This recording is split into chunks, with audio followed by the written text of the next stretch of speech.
Tulsa, Trek, and the privilege of timing. Yeah. Today on Trekland Tuesdays Live, with me, Dr. Trek, Larry Nemecek.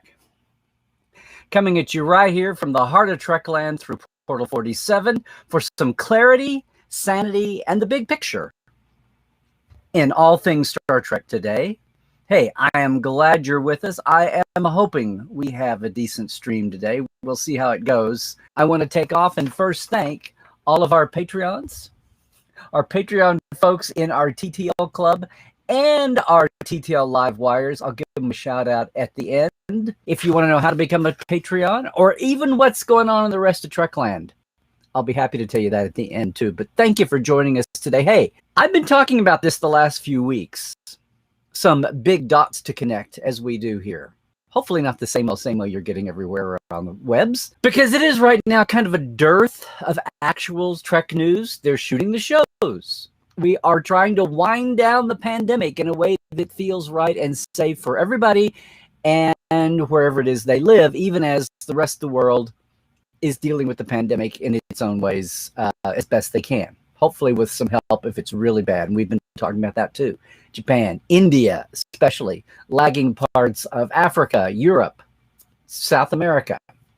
It's by no means a cookie cutter situation around the world with COVID. And yes, we are waiting on our Trek. We're waiting to see what fandom's going to look like. We are still virtualing. Just a reminder, I've been virtualing for 5 years. But this week and today, the attention of the country is on, in the United States and a lot of the world, is on Tulsa. Tulsa, the next largest city in the state of my birth. I've been talking about this lately. It's all about the Tulsa Race Massacre that happened on this day 100 years ago, 1921. It wrapped up. The event wrapped up. But the feelings, the motivations, the underlying acid, if you were, the poison and toxicity was underlying it before and is still very much around us today, which is what gets me. Now, obviously, I can't hide it. I'm not a black guy. I'm not pretending to be.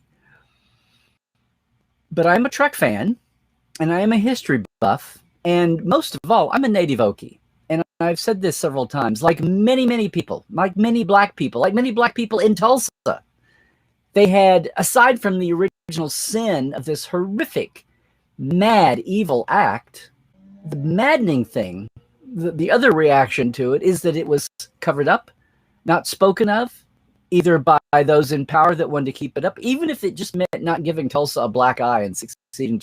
Tulsa was the oil capital of the world until the 70s and the Mideast took over. Or if you were a traumatized person from the Greenwood community that was black and didn't want to talk about it for fear of it repeating. It had a great impact on those who would either moved away or just did not speak of it for decades. Not until the late 90s did things start to come to light. We'd had 2 or 3 revolutions. Well, gee, what happened in the world between the early 20s when the Klan was ascendant after Birth of a Nation? And a couple of cycles of history happened by the 90s when the state of Oklahoma actually had a commission in the late 90s to finally look into it. And people started to come out. The survivors were interviewed, 1999, 2000, 2001. And I had heard a little bit about the Tulsa race, but nothing studied in school. Nothing is the blatant, horrific example of just outright violent, racist, put down. Keep you in your place. And on a trip back home, I'm an Oklahoma Historical Society member of actually my wife, Janet, found in the bookstore in the used book remainder bin of the bookstore at the State Historical Museum, a book. This book, Remember the Riot. See, it had already been marked down to used. 2002, written after the state commission that the bipartisan, multiracial, that looked into just getting the facts out about the Tulsa Race Riot. Which is what it was called when I did hear about it. In fact, it's still called that in this book. It's since been reframed to a massacre because the blacks had nothing to do, the Greenwood residents had nothing to do with starting it. They just had the audacity to go down and say, please don't lynch that boy.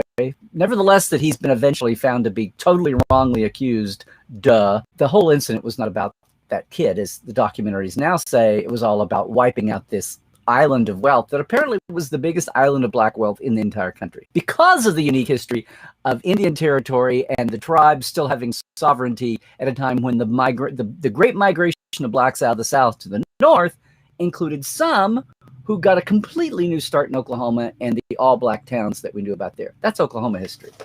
It's weird watching Oklahoma history become national history. I never put those dots together to realize what a mecca it was, and that was actually the roots of what became the Black Wall Street, the Greenwood District in Tulsa, which was wiped out. Aside from the horror of the night, all the generational wealth that was lost and wiped out, which is still part of the reparations fight there today.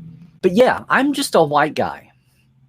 And I'm a Trek fan who cares about human rights and equality and diversity and all of that. The emotion that's underlying me, though, most is anger. Anger that this was kept from me, from us, regardless of what I look like. And it makes me want to say, well, gee, if you kept that from us, what else is going on? What else do I not know about?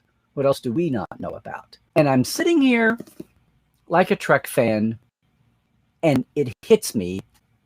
All those planets that were fictionalized, all those planets that, the Mary Sue Enterprise, that's the old phrase for the do-gooding Enterprise, all those planets that the Enterprise of any era, bloody A, B, C, or D, or E, was called in to fix, right? The downside criticism of Star Trek, as opposed to every show but DS9, was you bop in, you fix the planet, and you bop out. Very rarely did we see the repercussions of fixing a planet, or if the planet stayed fixed until, Beta 3 on lower decks. And we see, even in cartoon form, even lightly, is a light comedic touch. A planet slips back. The Federation didn't always fix everything. But amid this anger that I'm feeling, that I felt in the low boil 15, 20 years ago, when I really found out what was right there in front of me. Me, a history kid in Oklahoma, and it got away from me until the late 90s, early aughts, when I'm living in LA. If that's the way I felt, then imagine ramping it up to the people that were affected and others that feel like me. And imagine me as a Star Trek fan thinking, who needs fictional planets to go fix when we've got so much here in the anger about that? Now, we've had some great stories. On Life Support Live a few months ago, we did a watch-along of Living Witness, talking about the Voyager documentary, when we had David Zappone, and Lolita Faggio on with the documentary team, talking about the importance of documenting. You hear all the time, history is won by the winners. Well, here's a case in Tulsa, just as one tiny example, where the winners, were the evil racist side that won for a while. But it's not like stamping out a lie. It's more like a cancer that is growing and finally being recognized as such. That this was more than about, giving Tulsa a black eye. Even though it was regretted by most people, a lot of people will critique and say, well, it just makes you look bad. You don't really feel better about it. And that's a thread that, weaves through a lot of our Star Trek stories. I think what really got to me was, at the same time I was feeling angry that this was kept from me, and realizing that so many Star Trek stories give us an Earth example that's a problem on another planet, which, originally that's how Gene and Dorothy, everybody, was able to talk. That was the motivation. Gene's story about prejudice on the lieutenant was defunded and not shown. It was filmed. They paid for it.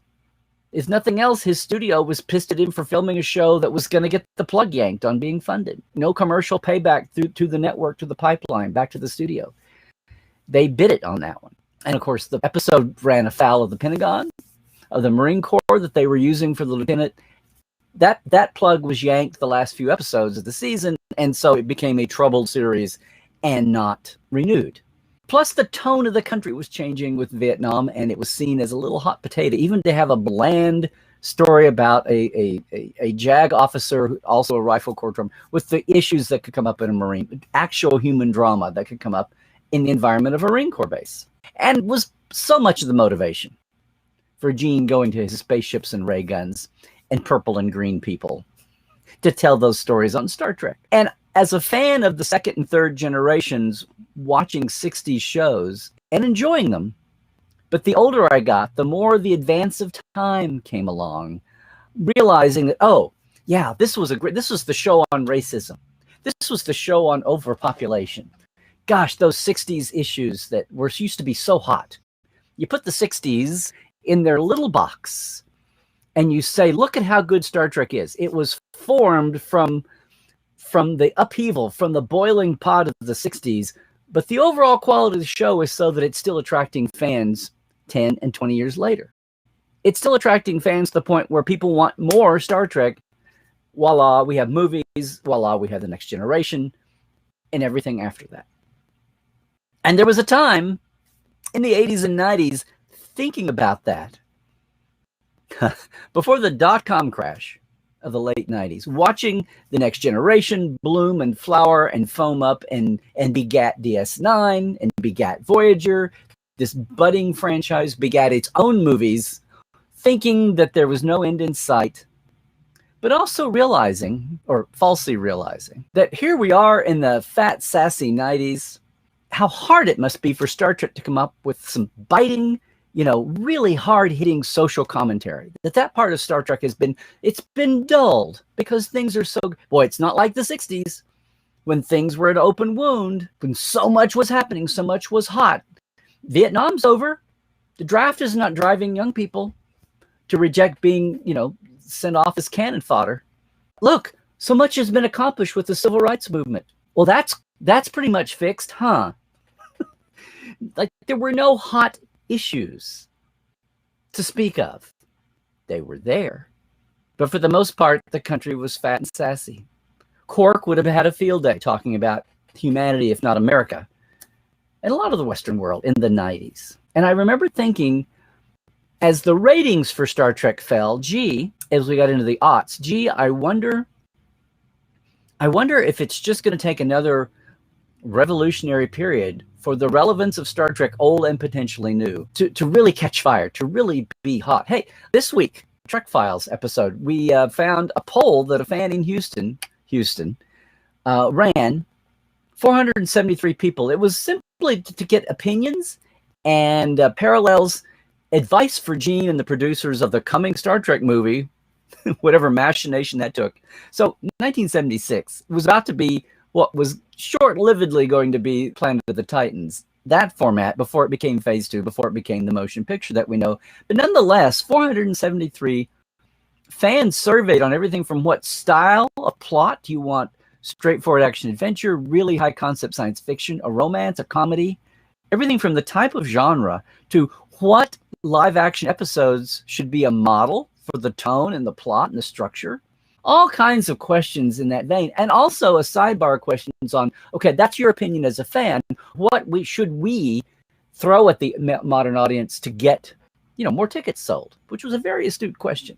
And the answers varied from what fans would say to what they thought would be most commercially, magnetizing. It was a really interesting poll. What really got me, though, was the age breakout in 1976. 3/4 of the respondents, we don't know her methodology, as we talk about on the show, on Trek Files this week. But whether it was at conventions, whether it was club meetings, whether she sent it out, how wide the geo was. She was in Houston. We don't know, but what we do know is an age breakdown, and it was 2/3, 3/4, 30 and under. It was half of it was students, college, high school, even a few under 10. And what that struck me, and what we talk about on the show this week, is the youth trajectory of Star Trek. Yeah, lots of adults were watching, lots of professionals in all the science, engineering, educational, philosophy, psychology, all those fields were big fans, and they were raising their kids to watch Star Trek too. But a lot of them weren't. We are talking about Star Trek in the 60s and getting canceled after 3 years. It really struck me, even 10 years later, how youthful the Star Trek, the tip of the spear, the cutting edge of fandom, or those that found out about this poll, might have been skewed by how it was conducted, but still, that was going to color the responses. Getting a Star Trek poll today, where 2/3 of the respondents are under 30, that would be amazing. Because kiddos, The fan base aged. We talked about that all through the 90s and the aughts and the teens. And thank God for the modern shows coming back. It's really invigorated the more youthful audience. And if you're wondering where I'm going with this, that's where. If we want to stitch Tulsa of 100 years ago as a problem that was hidden and blew up in our face the last 20 years, with the anger of an issue hidden to the point where we look at Star Trek as cyclical, to when America had, hot button issues that blew up that the original Star Trek addressed and faced subversively on network TV of the mid-late 60s and got past the censors to talk directly to an audience that got it, which was young and open-minded for the most part, if they weren't older and open-minded. And had an effect on that young audience that stuck with it for the next 30, 40 years. Even as the arrogance of timing led me and maybe others to think by the 90s that maybe Star Trek was just going to be fun and we didn't need it so much anymore to shine a light and be a lens for the social issues that we couldn't talk about anymore. Hell, TV, much less movies, but TV, my God, if All in the Family, a comedy, broke the mold and let us talk about hard issues, much less what was going on with our 1-hour dramas. I mean, that alone takes away the need, right? Right? And then look what happens. We find out how much has been kept from us. We find out how much representation matters. We watch in amazement when the troll farm factory, the bots, the paid trolls that are out there to stir up division, they're being paid by somebody. We saw this avalanche at the premiere of Discovery stir up this division about women of color in the leading roles, and thinking, well, isn't that the natural progression? We had no fresh Star Trek for 12 years, but we had the series led by a black man. We had the series led by a woman. The consternation that so much of fandom saw in that, and the people who honestly wanted to critique the shows being miffed that they were being lumped in with this avalanche of barely concealed misogyny and racism. And being depressed that the world had regressed when we just realized that some smartasses were hijacking social media that we barely knew yet. Oh, we've learned so much in the last 4 or 5 years. We've learned so much since Gamergate and running Star Wars actors off the interwebs. And yeah, the premiere of Discovery. Totally aside from Discovery's production problems, I'm talking about this issue. I was just connecting dots between my reaction to Tulsa now, the race massacre, my reaction to my own memories of what I thought about our big social issues are dying down, how privileged I was to think that. There are lots of folks who would be happy to tell you, whether it was about race or the ecology or systemic justice, economic justice, just having your history erased. There are plenty of folks that would be happy to say, you know what? No, these issues have not gone away. And if Star Trek is one way to get at them and keep them alive as an issue, then power to them. I had nothing to worry about. Even after 9/11, and the world changed for 9/11, and we had all these issues. And yeah, 9/11, the DS9 was prescient. Ron brought it back, obviously, on Battlestar Galactica's The Reboot. The issue of security versus personal liberty is a huge one.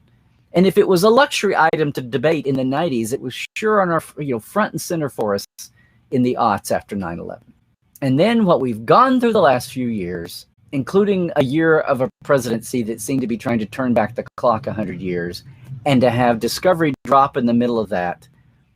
Yes, at the time, thinking, oh, thank God we've got Star Trek back, to be there as a tool for an audience.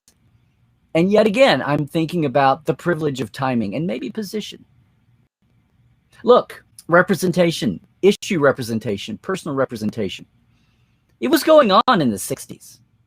We love to hear Whoopi Goldberg talk about seeing Nichelle Nichols on screen running in and yelling at her mom, "Mama, mama, come look, there's a colored lady on TV and she ain't a maid." We love hearing that story, but Whoopi didn't tell it till she was in her 30s and had the platform not only of being a movie actress, Oscar-winning movie actress, but being interviewed all the time for Star Trek and being in the Star Trek mold and thanking Gene, thanking Patrick, thanking LeVar for getting her into that world, even when that world couldn't believe she wanted to be part of it professionally. Why would she want to come back and be a guest star on a TV show? Well, that's why. But she couldn't tell the story till she was 30s. Now, for better or for worse, we don't depend on Entertainment Tonight or not even a blog. We all have, we all have our daily platforms hourly, 24/7. I don't know, 6360, whatever you want to say. We've all, for better or for worse. Now, what we had to do is learn to separate, the fruit from the chaff. But we all have a platform. The Whoopies of the world that are excited to see themselves, whatever, yes, slight minority of the population, but to be totally blanked out. Whatever they see, they can talk about it in the moment. And that apparently unnerves some people. Maybe it took 30 years for people not to be pissed off. The racists who are out from under their rocks to not be pissed off that Whoopi says she saw a colored lady on TV 30 years later, and that affected her as a little girl and molded her growth. Now we're hearing from people in the moment, constantly, and we're hearing from kids in the moment. So yeah, that's one angle. When you think about what you're hearing and seeing, if it's outside your blinders, that's a good thing. That keeps it fresh. Pay attention to what's happening outside your blinders. Your blinders might include 80 years or 100 years of being blinded, like many others, to things that happen that you should know about. Not only should you know about them as an intellectual exercise, they might go a long ways to explain why things are the way they are. It's one thing to have something in your face covered up, debated, swept under the rug, looking at you, January 6th Commission. It's one thing to have that fight right now. It's another thing to go back and realize you never had the fight from 100 years ago. 150 years ago, Reconstruction was that boring little part of American history where nothing happened. I wonder why that got painted that way. Oh, it's boring. Nothing happened. It ended when they took the troops out of the South because, post-Civil War, we occupied Germany after World War II. That's the same kind of thing. No, there was a lot more going on beneath the surface, what that meant. That story is just being told now. Reconstruction was not this 12, 15 years of boring bureaucracy after the Civil War, before, the healing of the Civil War, before we got on with building a country. I've always loved history, guys. I'm really pissed when it's held from me. I do my best not to ignore it when it's happening now. I love Star Trek for being that filter, for not only explaining the hot issues of our time, but looking at cultures that do that. And yay for our heroes jumping in. The drumhead, right? TNG. That was a parallel on McCarthyism. Phew. Thank goodness that's never going to happen again. Yeah. As we watch Star Trek, as we even reflect intellectually on the morals, meanings, and messages, as our friends at Mission Log would say, there's even a little bit of privilege going on there, because maybe that issue that you thought was done and dusted, as they say in the UK, it might not be quite so done and dusted as you think. And somewhere out there, somebody is so glad to know that they're not alone, to think that this issue, this idea is getting the breath of life and exposure. And now they've got the capacity to talk about it. And if that's a little unnerving to some people, whether it's about gender or race or economic status or true majorities that might exist except for being suppressed by a minority, which kind of was the old classic definition of apartheid, whether it's here in the States or around the world, wherever it is, whatever the trappings and the wrappings you thought it was presented as, whatever you thought was the situation, it's never too late to get an angle of the truth. It's never too late to, maybe have to put some brain power. Maybe have to put some some energy into sorting through the propaganda on both sides. But there is a truth. The truth will out. Hopefully it doesn't take 80 years or 100 years. We can't just, people will. You can't force feed awareness, but you can urge it. I don't like being caught deer in the headlights. Still happens. Still happens. I got caught deer in the headlights 15 years ago, 20 years ago, about the Tulsa Race Massacre. It's only been the last year or two when I heard it called the Tulsa Race Massacre. When I finally did hear about it, it's the Tulsa Race Riots. I still want to go back to my Harlow's Oklahoma history that every ninth grade kid in Oklahoma always had to take for years and years and years and years. And I'm still convinced there's not one sentence about the Tulsa Race Riots or Massacre or whatever they wanted to call it. I've still got to do that. Both the little brown edition of the 60s or the bigger blue edition of the 70s. And I don't know what they've got now, probably a more modern edition. I would hope it's been updated and changed the last 5-10 years. I would hope a lot of things were changed. I would hope a lot of changes will be happening all over the board. That's why it's so exciting to be a part of Star Trek. Even as we get caught up in the world building, even us background folks do stop occasionally and realize what we take for granted, we should not be taking for granted. Anyway, I don't know how the events of the last week, how this awareness caught you, or if it made you go down any of the paths that I was just going down. But that's what Trekland Tuesday's for. I'd love to hear what everybody's thinking. Real quick, I just want to say, for the YouTubers, thanks for joining us again. I'm here every week on Tuesday at 1 o'clock Pacific, guys. 4 o'clock Eastern, right? 9 o'clock UK time, 10 p.m. Central Europe time. Join us every Tuesday. Check out the back catalog. I've been doing this for 4 years. This is episode 209. And I want to again thank all of our Patreons for being a part of making that happen. Blaze K, Robin William, hey, Lawrence Todd, Anne-Marie Siegel, Blake Arledge, Justin Porteous, and Nathaniel Robinson. Thanks for being TTLers. And in our live wires, Rusty Harrell, Halbert Gun Johnson, Jalen Bullock, Gary Williams, Jared Cooper, Mr. Vestek, Robert McLean, and Casey Shafsky. Thanks, guys. If you would like to join up, Patreon, a way to support creatives by subscription or by project. I'm just simply patreon.com/TreklandLive. I have a simple $5 and $10 support limit. I keep it simple. Some have a very complex crowdfunding system, but both of these, thanks. You get the shout out and the live wires, the $10 a month, get access to our earlier Portal 47 background interviews.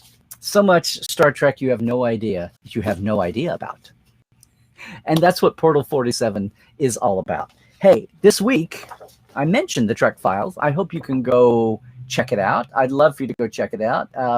Go over to podcast.roddenberry.com. If you want the paper, and we're the only podcast with paper-ish, check it out digitally at facebook.com/the Trek Files, our Facebook page, our home base, really. Every Tuesday, call it Tuesday Twofers. Trek Files in the morning, and right now, Trekland Tuesdays live. And then on Saturdays, it's Live Support Live with Dr. Ali and Dr. Trek. One of us is a real doctor. We are boldly going through uncertain times. Yeah, we had a really good discussion last Saturday. Again, where you're watching me right now, that's where you can catch Live Support Live on YouTube, Facebook, and even Twitch while it's up. Okay? Love for you to join us at 10 a.m. Saturday Pacific, 1 p.m. Eastern. Kiddos, that's going to do it for me. If you're watching me on YouTube, that's the Twitter. Love to have you at Larry Nemecek. And if you're on YouTube, or even if you're not right now, please go and subscribe. Please help me get caught up there with my YouTube channel, okay? Larry Nemecek's Trekland is the Instagram, as well as the Facebook, and portal47.net. That's where you can come join us every month. A lot of the Portalies are on here. I can't wait to start talking to everybody. And once more, a quick shout-out reminder. There's a GoFundMe for actor Michael Braveheart, who played Ensign Martinez, Nurse Martinez, all the years with Gates McFadden and Sick Bay on the D on Next Generation. And for 2 of the movies, he has a medical GoFundMe up. I'm just trying to help boost the signal. He had to up it from 3,000 to 5,000 on the goal. So he's back. He's closing in on 2,000. Every little bit helps. He much appreciates it. He gets in touch with you with a personal thank you as well. Hey, that's going to do it for me on Tuesday. I hope that gives you some pause. I hope as a Star Trek fan, and you must be because that's why you're here, I hope maybe we opened up a new angle about maybe how you appreciate things from afar. We all appreciate things when they speak directly to us. When there's an issue that Star Trek or any TV show encounters, if it's something in our life, of course it's going to mean more to us. If there's something about losing a loved one or adoption or different medical diseases that hit home, maybe even be a little PTSD for us if we've had a really severe trauma in life, or maybe an unrecognized trauma.